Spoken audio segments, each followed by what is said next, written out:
Hey, Mona here, and I just wanted to have a quick chat to you actually about online marketing.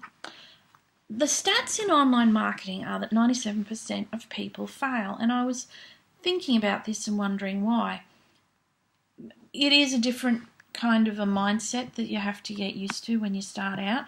They say people quit, and because you're not an entrepreneurial spirit, that may be the case. But I got to thinking about it, and I thought, if you can be an employee, you can be an entrepreneur.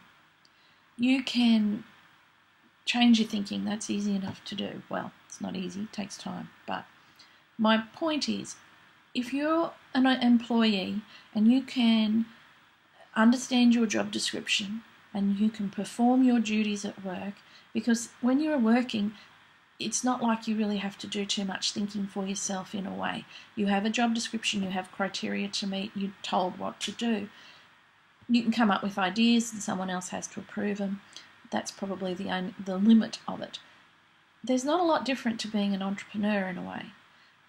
When you buy an affiliate marketing product or someone else's information, basically, you just have to follow the steps. That's your job description, follow the steps. And the work you have to do is just promote the information product. If you can be an employee, I don't see why you can't be an entrepreneur.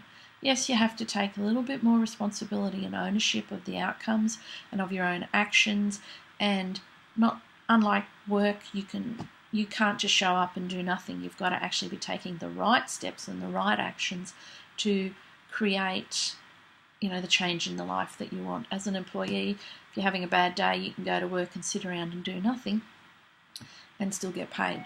That doesn't happen when you work for yourself. So that kind of mindset, mentality stuff has to be sifted out and worked through. But overall, there's no reason why, as an employee, you couldn't transition to an entrepreneur with a greater vision and creating residual income instead of trading time for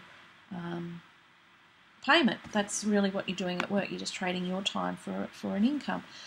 When you're an entrepreneur, yes, you put in a bit of time at the start. Once you get things up and running and it's running on autopilot, then the income comes in even if you're not working. That's the long-term vision, and it does happen, and I've met people that it's happening for. So as long as you have the belief in the potential for this to happen and in yourself, then there's no reason why anyone, regardless of education level, regardless of financial status, regardless of anything, can't be an entrepreneur.